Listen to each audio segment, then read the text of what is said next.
Hi everybody, this is Crypto Rich, working with you to get rich with crypto. And you will know that of late I've been filling my pockets with Electroneum profits. And I'm very, very fortunate and thrilled to have Richard Ells with me. He's the CEO of Electroneum. This is the second interview that we're having. And hopefully he will agree with me to have a third at some point, because I am excited about this coin and what it offers. Now, just to remind you, I am a hobby investor, not a financial advisor or anything. So do your own due diligence and do not invest any more than you're willing to lose. So first off, Richard, thank you so much for making yourself available. You're in your offices, in the Electroneum offices in Maidstone, I understand. I've just expanded the screen here so people can, if you just want to do us a quick scan of the office. It's a terrible mess, I'm afraid. Had I realised that we were going to do this on video Skype, I would have actually had it tidied up. No, this shows that you're busy. You're busy. How is the ICO going? It's going fantastically. I think we're up to about $6 million US. So it's been a busy day, and we've got some great stuff going on. You see a little core of people left here. We'll be here till 11 o'clock tonight, as pretty much as usual, I suppose. So we're always crazy busy. We know we're banging down the door of a deadline of that 31st of October. So exciting times. Fabulous. Thank you. And then anything else you want to let us know about the ICO? Are you on track? Are you ahead? Are you exceeding expectations? I'll be honest. We had no idea what to expect. We just genuinely didn't. We're coders. We're all coders. We've got marketing background. We've got coding backgrounds. You know, I've been in the coding game for 25 years. So we know that side of the business, but we do not know anything about ICOs. But that's pretty much how it is. We're learning as we go. We're flying by the seat of our pants a little bit. So that's a bit of an embarrassing thing to say. But realistically, you don't run more than one. I don't think anybody runs two token sales. At least if they do, what happened to the first one? Yeah. So we've been busy learning, and we're busy throwing money back into marketing to get the user numbers up. Mm-hmm. We're up to about 30,000. When I looked earlier, maybe even 32,000 contributors, and that's just amazing. Wow. We've got five nearly. Well, I think when I last looked, it was just around the $6 million US mark that we've raised.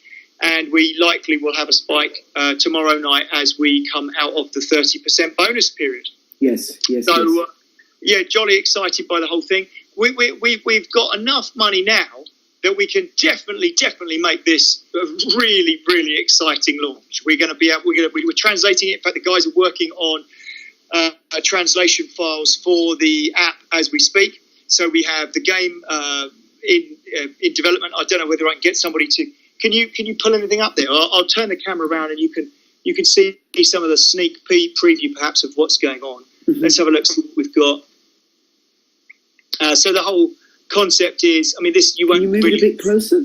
Oh yeah, let's move in and refresh that if you can. So this is, I don't know what this is. It's designed in, but something clever. So there's the mine shaft where you start, and then there's. Have you got some? I don't suppose you've got any other slides of anything going on? Have you? Zooming in down to here. So there's all sorts of junk in that level, and off you go. Various things that you can use to control and mine. So it's going to be quite an addictive little game. It's not something you have to play to mine. The mobile miner will work just as a mobile miner, but it is a bit of a dull thing. You switch the app on, it starts mining, and you walk away. It's really not that. It's not that intriguing. And some of the market that we're trying to get to, the youngsters, people who've never been exposed to cryptocurrency at all, they're going to love this. It's really, really, really addictive. You tap away like crazy mining on a coin. It gets harder as you go, and so you need to spend some of not cryptocurrency, not spending cryptocurrency on your tools, but you get experience points that you can spend on tools, upgrading the tools. And each time you complete a level, we are giving a tiny reward in genuine cryptocurrency.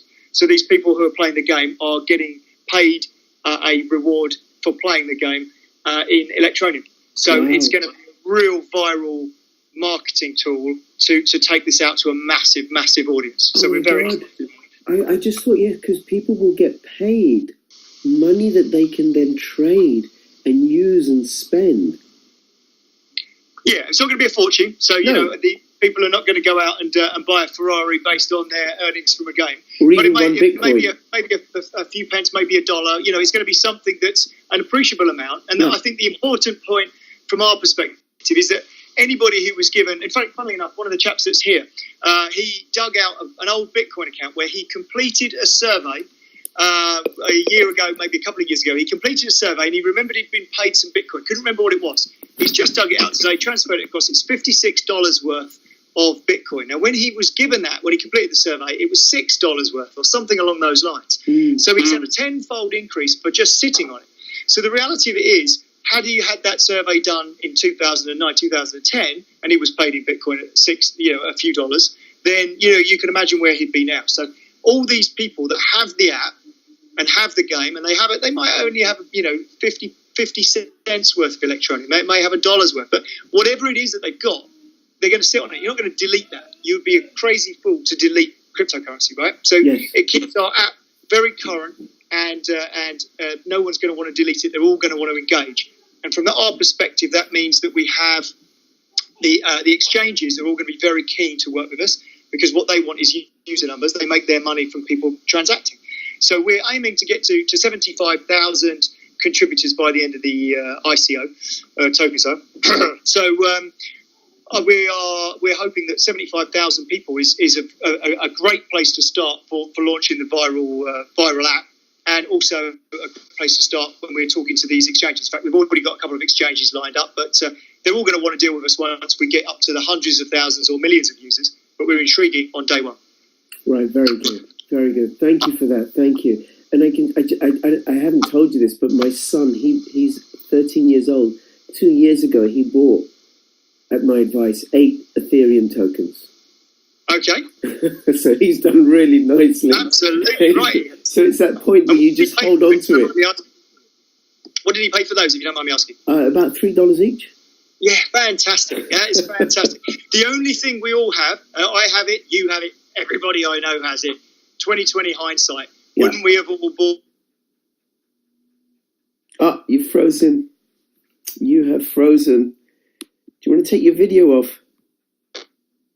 I'm thinking, do you know what? Sorry, Richard, go back 2020 hindsight, because then you froze and I didn't hear anything. So say that again. Okay, that's good.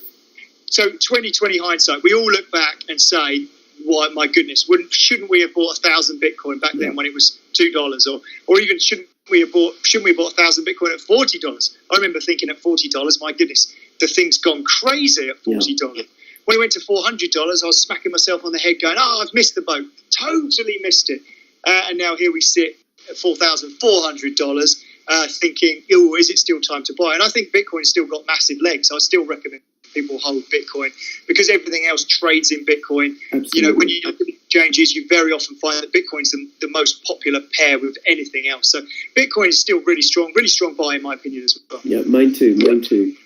Keep getting you some Bitcoin and hodl. Now, I wanted to ask you in particular about the gambling aspect. Oh, and before the gambling aspect, one thing and I'm going to be covering this. I have already covered this in one of these reports. Although I know we're talking on Tuesday evening, this will probably go out a few days later after I've covered it. But the transactions are private because it's a fork of Monero. How long are the transaction times? Yeah, transaction times are really good. Minutes rather than tens of minutes, which is what we've currently seen. Of course, all these things come down to the number of miners. It's important that you have that, but I don't think we're going to suffer from a problem from that, because I think that the whole way that we're marketing this is to get people mining, and so we should have a great deal of miners. The chap sitting over there, Dean, he's working on the GUI miner for Windows, and he's just compiled it on an Apple Mac. So we know that our GUI miner will be available, really easy to use, easier than any other miner I've ever seen.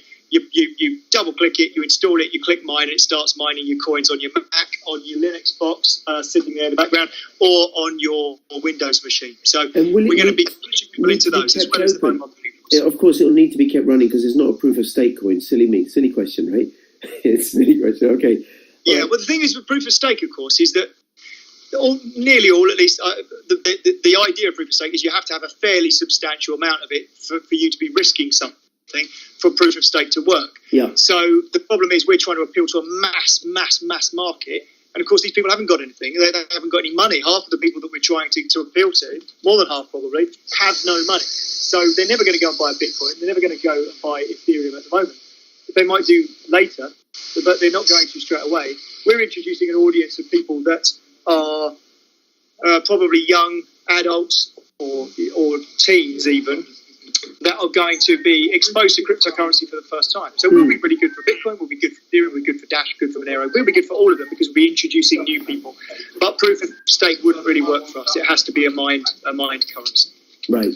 Okay. Sorry, I just had to turn the phone off there.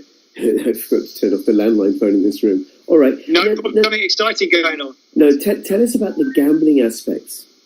Yeah, sure. Well, the gambling aspect wasn't something we pursued. It was somebody that came to us. And the idea was, there's a chap that we know called Andy Dent, and he's a consultant to some of the really massive gaming companies around the world.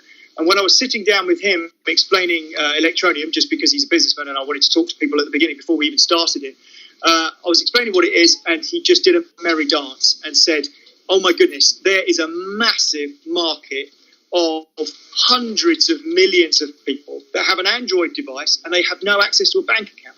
These people top up their phones in terms of their ability to pay for it. They're in India, they're in Africa, they're in Indonesia, they're in China, and they have a mobile phone, and they have a mobile phone, not contract, but a pay-as-you-go type of mobile phone.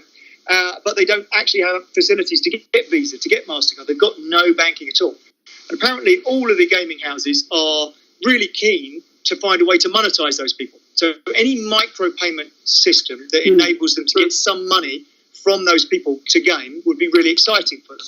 And interestingly, certainly the Indonesian market, Chinese market, they're massive gamblers. They're really big into gaming themselves, but they're gambling in local gambling. They're not gambling in online gambling because they have no access to banking. So the natural thing for cryptocurrency to get into there works really well. So if you've got cryptocurrency, it works perfectly as a micro-payment transmission for payment, but they can't get any cryptocurrency because they haven't got banking. So there's this sort of chicken and egg.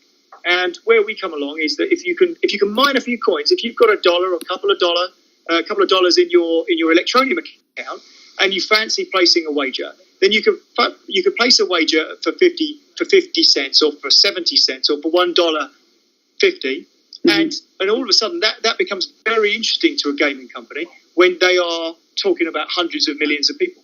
So they were keen to say, if you get the users, then we would be very, very keen to get on board. Now, if we get users that are not suitable for that, which we might very well do in the first instance because of their age group, and we are not trying to encourage youngsters to gamble in any way, shape or form, only gamble responsibly, people out there. So if we're going to appeal to the wrong audience to start with, but we'll still show that we can reach a mass audience, then the gaming companies we could leverage the gaming companies' existing marketing, etc., to get behind us, to get us out there in the first place into the markets that they want, which would then enable them to monetize those markets. So, there's some conversations to be had. We are in very early stages when it comes to the gaming markets, but it's an exciting market nonetheless. Sure. And I think you also kind of explained why it's not such a big deal in the white paper, because you got to make sure that that you're responsible about it and you reach the right people and stuff. Very good. So hence the emphasis on the gaming.